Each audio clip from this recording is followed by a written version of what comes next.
जय श्री कृष्णा, राधे राधे। कैसे हैं आप सब लोग? उम्मीद करूंगी आप लोग अच्छे होंगे, स्वस्थ होंगे। तो आज फिर से आप लोगों को मेरे नए ब्लॉग में स्वागत है, जो कि आपका अपना चैनल लाइव विद कृष्णा। दोस्तों, आज आप सभी को नवरात्रि की ढेरों सारी शुभकामनाएं। माता रानी की कृपा से आप पर और आपके परिवार पर सदा बनी रहे। इसी मंगल कामना के साथ आज इस वीडियो में मैं आप सभी के लिए नवरात्रि, अष्टमी और नवमी की बहुत ही सरल पूजा विधि लेकर आई हूँ। तो जैसा कि आप सभी जानते हैं, नवरात्रि चल रही है और नवरात्रि में कुछ लोग अष्टमी के दिन और कुछ लोग नवमी के दिन कन्या पूजन करते हैं। तो दोस्तों, तो आज हम इस वीडियो में यह देखेंगे कि अष्टमी या नवमी के दिन माता रानी की पूजा हमें कैसे करनी है। तो देखिए, आप चाहे अष्टमी के दिन कन्या पूजन करते हो या नवमी के दिन कन्या पूजन से पहले माता रानी का पूजन किया जाता है। माता रानी को भोग लगाया जाता है और अष्टमी और नवमी पर माता रानी को क्या विशेष भोग अर्पित किया जाता है, किस विधि से माता रानी को भोग लगाया जाता है और कैसे हम माता रानी की पूजा करने के बाद कन्या पूजन करेंगे, इसी के विषय में आज का ये वीडियो है। तो अब देखिए, अष्टमी या नवमी के जिस दिन भी आप कन्या पूजन करेंगे, देखिए अष्टमी या नवमी दोनों की पूजा विधि सेम रहेगी। तो उस दिन सुबह सवेरे स्नान आदि करने के बाद सबसे पहले हम माता रानी के लिए भोग तैयार करेंगे और भोग में हमें काले चने, हलवा, पूरी बनाना है और भोग कोशिश करें कि देखिए देसी घी में तैयार करें। अब देखिए, शाम की पूजा का जो भी सामान हो, यहाँ चौकी पर जैसे जल लोटा, पूजा में चढ़ाए गए चावल, फूल, जो भी चीज़ें यहाँ पर हों वह सभी आपको हटा देनी है। जो भी आपने सामान चौकी पे रखा है वो सब आपको धीरे धीरे हटा देना है और बहुत आराम से सारी चीज़ें आपको हटानी है। चौकी पर जो भी स्थापना आपने की है, चाहे वो जवारे हों, अखंड जोत हो या कलश हो, किसी भी वस्तु को हिलाना नहीं है, क्योंकि जब हम विसर्जन करते हैं उसके थोड़ा पहले चीज़ों को हिलाते हैं। तो विसर्जन देखिए हमें दशहरे के दिन करना है, अष्टमी या नवमी पर नहीं। तो इस तरह से बिना चीज़ों को हिलाए बहुत ही ध्यान से हम चौकी के सामान को हटा लेंगे। जो भी उसके ऊपर सामान रखा है सिर्फ उनको ही हटाना है। साफ़ कर लेंगे अच्छे से चौकी को। अब देखिए, जल और फूल सहायता से स्नान के भाव से हम सभी को छींटा देंगे, जवारों को भी सींचेंगे। और देखिए, अगर आपकी धातु की मूर्तियां हैं तो आप उन्हें बाकायदा स्नान कराएं। अब देखिए, स्नान के बाद वस्त्र के भाव से यहाँ पर कलावा हम अर्पित करेंगे गणपति जी को। और देखिए, बहुत से लोग पहले दिन कलावा अर्पित कर देते हैं, हर रोज़ नहीं करते हैं। अगर आप हर रोज़ करते हैं तो चौकी को साफ़ करेंगे, तभी उस पर कलावे को भी आप हटा लें।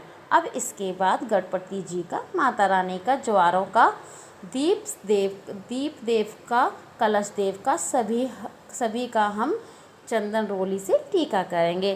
टीके पर चावल लगाएंगे। और यह देखिए, अगर आपने नवग्रहों को भी स्थापित किया है तो विधिवत उनको भी हमें पूजन करना है।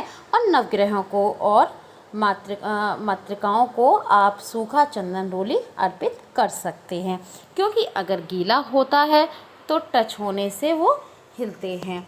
अब इसके बाद माता रानी को यहाँ पर लाल गुलाब अर्पित करेंगे और यहाँ कलश देव को पुष्पमाला अर्पित करेंगे। देखिए, अगर आपने पहले दिन स्थापना वाले दिन पुष्पमाला अर्पित की है तो बहुत अच्छी बात है, वरना अष्टमी या नवमी को पुष्पमाला अर्पित कर सकते हैं आप। अब सभी को हम सुगंध अर्पित करेंगे। इसके बाद अगर 9 दिनों से किसी भी एक दिन आपने सुहाग का सामान अर्पित कर दिया है तब ज़रूरत नहीं है, और अगर नहीं किया है तो अष्टमी या नवमी पर आप सुहाग का सामान माँ को अर्पित कर सकते हैं। और इस सुहाग के सामान को एक वस्तु या शॉल श्रृंगार आप अर्पित कर सकते हैं। अब देखिए, अष्टमी या नवमी जिस भी दिन हम कन्या पूजन करते हैं उस दिन माता रानी को विशेष भोग अर्पित किया जाता है, जिसमें काले चने, हलवा, पूरी होता है। इसके साथ आप चाहें तो कोई स्तुति फल, कोई मिठाई या घर पर अगर आपने कोई पकवान बनाए हैं शुद्ध सात्विक तो वो भी अर्पित कर सकते हैं। और देखिए इस दिन किसी किसी के यहाँ अठवाई चलती है, यानी 8 तो किसी के यहाँ 9 पूड़ियों का भोग लगाया जाता है। तो जैसा भी आपके यहाँ चलन हो आप उतना ही रखें।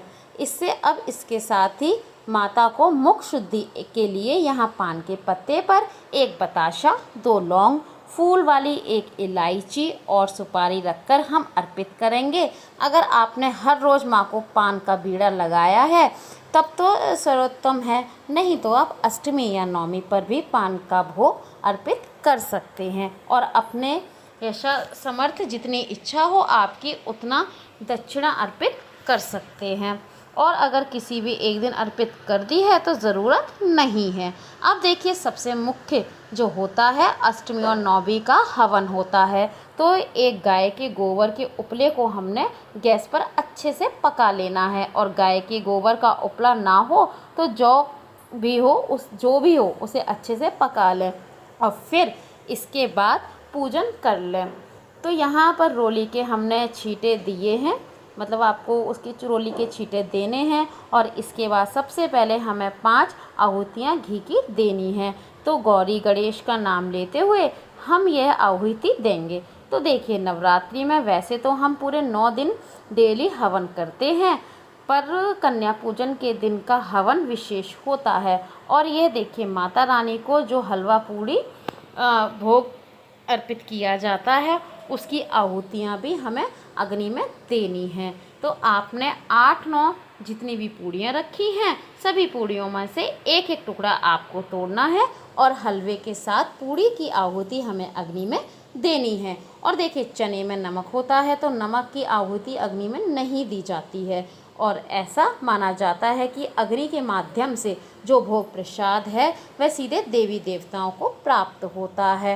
ये देखिए भोग नैवेद्य की आहुति देने के साथ साथ अगर आप चाहें तो यह जो पान हमने अर्पित किया है मुख शुद्धि के लिए इसकी भी आहुति दे सकते हैं। और देखिए दुर्गा माता की किसी भी मंत्र का जप करते हुए इस तरह से आप आहुतियाँ 9, 11, 21 इस तरह से आप आहुतियाँ दे सकते हैं। अंत में अगर पान की आहुति ना देना चाहें तो एक फूल वाले लौंग के जोड़े को घी में डिप करके आप इस तरह से आहुति दे सकते हैं। और आहुतियाँ देने के बाद सीधे हाथ में थोड़ा सा जल लेकर इस तरह से हवन कुंड के आसपास फिरा दें और हाथ जोड़कर माता रानी से भोग को ग्रहण करने के लिए विनती करेंगे। इन 9 दिनों में अगर आपने दुर्गा माता से संबंधित किसी भी पुस्तक का पाठ किया है जैसे दुर्गा चालीसा या दुर्गा सरस्वती, देखिए बहुत से लोग रामायण या रामायण का पाठ भी करते हैं, तो आपको अष्टमी और नवमी पर इसे संपूर्ण करना होगा। तो 1 लोटा जल भरकर चौकी पर रखें और सीधे हाथ में अक्षत या पुष्प लेकर इस पाठ को करें। और पाठ करने के बाद बड़े ही प्रेम पूर्वक हम गणपति जी की, माता रानी की, कलश देव की ज्वालाओं की सभी की आरती उतार लेंगे। और आरती करने के बाद सीधे हाथ में थोड़ा सा जल लेकर चौकी के आसपास फिरा देंगे। आकर पूजा हाथ जोड़कर माता रानी से क्षमा याचना करें कि हे माँ, अगर इन 9 दिनों में हमने या हमारे परिवार के किसी भी सदस्य से कोई भूल हो गई हो तो आपकी पूजा पाठ में तो कृपा करके अपना बालक समझकर हमें क्षमा कर देना और अपनी कृपा दृष्टि, अपना आशीर्वाद हमेशा हम पर बनाए रखना। अब देखिए माता रानी का पूजन करने के बाद हमें कन्या पूजन करना है और जो भी भोग आपने माता रानी को अर्पित किया है वह सभी खाने में मिला दें और इसके बाद कन्या पूजन करें। और कन्याओं को भोजन कराने के बाद उन्हें देखिए फल दक्षिणा दें और उनका मनपसंदीदा गिफ्ट उन्हें देकर ज़रूर दें। और जो कलश हमने स्थापित किया है तो कन्या पूजन के इस दिन इस तरह से पूजा और हवन करने के बाद हम नारियल को उठा सकते हैं और प्रसाद के रूप में देखिए इससे पहले माता रानी को भोग लगाएं, इसके बाद सभी कन्याओं को इसे भोग के रूप में देंगे। उनकी थाली में इस नारियल को रखेंगे। फिर इसके बाद हम घर के सभी सदस्यों को इस नारियल का प्रसाद रूप में बांटेंगे। तो देखिए, इस तरह से अगर आपके यहाँ नारियल को जो है वह प्रसाद रूप में ग्रहण कर लिया जाता है, तो आप कन्या पूजन वाले दिन यानी अष्टमी या नवमी वाले दिन इसे उठा सकते हैं। और चौकी जो वह दशहरे वाले दिन ही हमें उठानी है। पूरे 9 दिनों तक माता रानी की इसी तरह से पूजा की जाएगी। दोनों समय भोग अर्पित किया जाएगा और आरती की जाएगी और हवन किया जाएगा। और अगर आपने यहाँ नारियल को प्रसाद रूप में नहीं बांटा जाता है, तो फिर आप इसे देखिए विसर्जन वाले दिन उठाएं। और बहुत से लोग क्या करते हैं, नारियल को विसर्जित कर देते हैं और बहुत से लोग मंदिर में रख कर आ जाते हैं।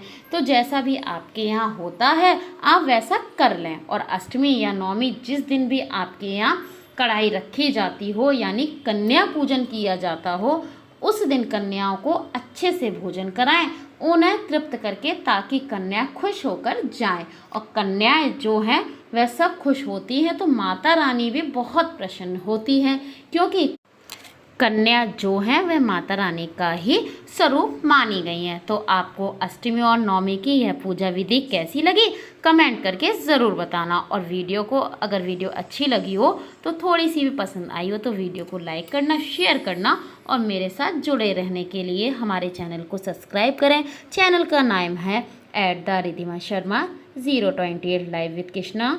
जय श्री कृष्णा। अगर वीडियो पसंद आई हो तो प्लीज़ एक लाइक ज़रूर कर देना और कमेंट में जय माता दी जरूर लिखना। राधे कृष्णा, जय माता दी।